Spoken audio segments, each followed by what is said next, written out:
My name is Sunny Ego, and I represent the team that is working on MyGlobeDoc.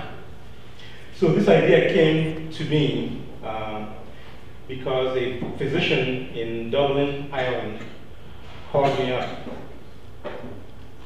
He worked in a hospital in Dublin, Ireland, and he got an applicant from Nigeria that claimed to be a doctor. And they wanted to verify whether he's actually a doctor or not a doctor. Just that simple information. And why did he call me? He called me because he knew I was very passionate about building mobile smartphone apps. And he thought I could build him a smartphone app that basically tracks it. So it turned out he didn't know this when he called me, but for a year I've been working on a much bigger project that I've been trying to put together a business plan for, traveling all over the world trying to get my market studies about what people are willing to pay for the service. I thought the service was too big to actually take on. And I was always looking for something smaller to take on before, so to actually basically bootstrap my project. And lo and behold, this was a much smaller project that I can actually present to an audience like this in public without having to have a disclosure agreement. It's great. So anyway, so this is a way to find trusted physicians when you go into a third world country. And we did a survey. We had to do a micro study here, and you can click. And we asked questions of people online. 3 questions: have you gotten sick, and have you get medical care while you're abroad? And what was your biggest concern? And would you use a service that lets you find out who the real doctors are? And these are kind of the second question. Kind of yielded the standard things we expected, which is quality of care is a concern, competency, cost. But what we didn't expect was death. People were concerned about death. And this other one cracked me up. I laughed so hard when I saw this, where it's actually a real story from somebody who actually got seen while they were abroad. So now, let me ask you quickly, how many people here, and I've talked to some of you individually, how many people here will use a service like this if you have to travel abroad? Raise your hand. Fairly large number of people. Cool. So my own personal story, I was in Japan a few years ago, and I started having toothache, and I worked for Intel at the time. And it took me a week to actually get in front of a doctor to see me. And I was concerned about how much it's going to cost me, my insurance coverage, and whatnot. So what I believe here is that the longer you travel, however long, if you travel to a foreign country, the lengthier the time you're there, the more likely you are going to be demanding our service. Okay, so what do we provide? We provide a service that easily helps you locate doctors. We aggregate data that exists already. I try to standardize them so that it's uniform from country to country as you go, from Africa to Ecuador in South America, or to Argentina, or even in the case I gave you is in Japan, which is a first world country. They name things differently. How do we sustain ourselves? We do so by charging people. The travelers will buy the phone app, or they can pay a subscription fee to go on the website and download the information they need before they travel.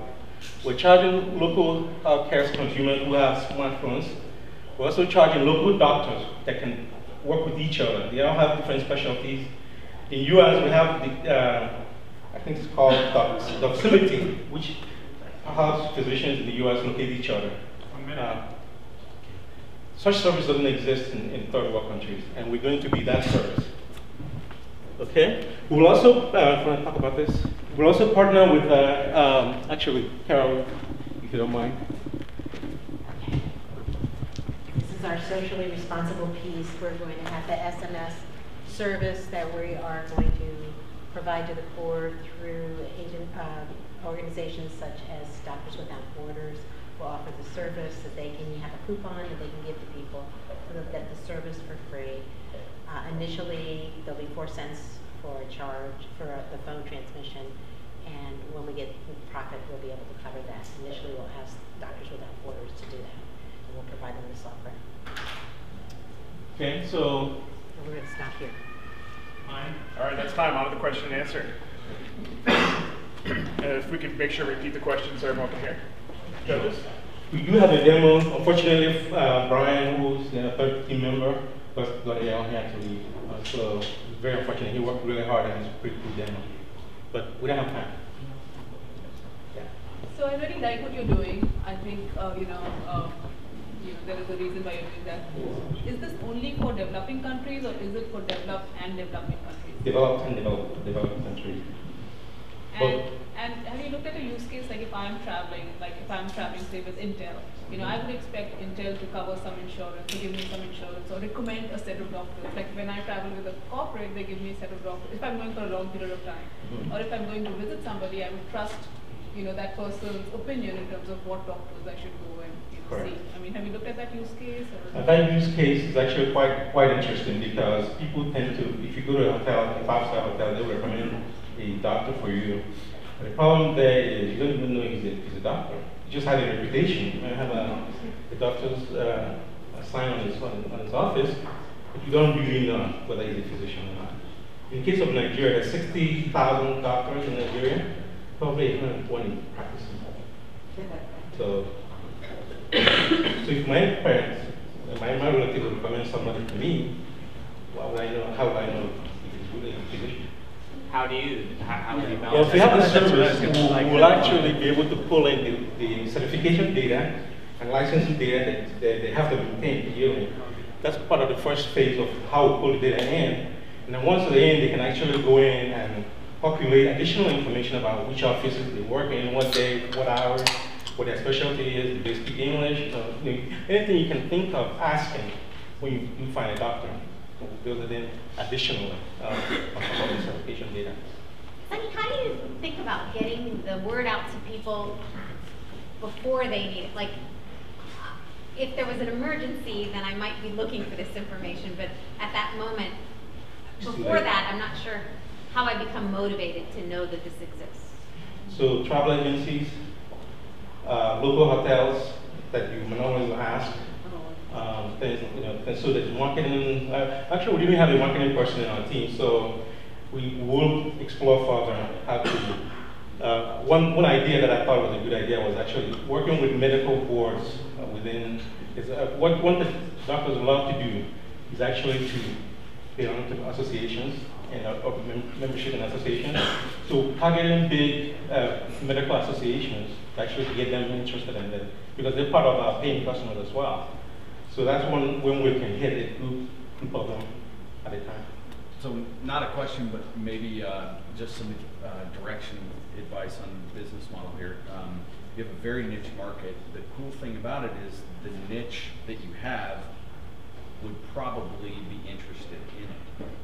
The challenge is getting in front of them. So in this kind of situation, I always recommend people work backwards. So determine who is that niche market already dealing with. And in this case, somebody already mentioned the travel insurance. You need to partner with them, do a white label technology so it becomes part of what they're providing already. And so you can deepen the relationship with that insurance company and the end user with your product. And now you have a revenue stream from that partnership. Yeah, we'll talk about that too. Because to medevac someone, I think one person gave us an example where they were in Uganda and the information they gave them was, give them back to Kenya. And how much does it cost to medevac someone from Uganda to Kenya? That's about $6,000. And who's paying for that? So it is, if he's insured, then the insurance company is paying for that. So they will be interested in partnering with us to actually not have to do it if there's a qualified physician, locally. Yeah, the point is this needs to occur before they travel. Right. So at the point of making travel arrangements, doing white label program with some of the international airlines or the larger travel agencies, I think is probably the real focus that needs to be here. Anything else, judges?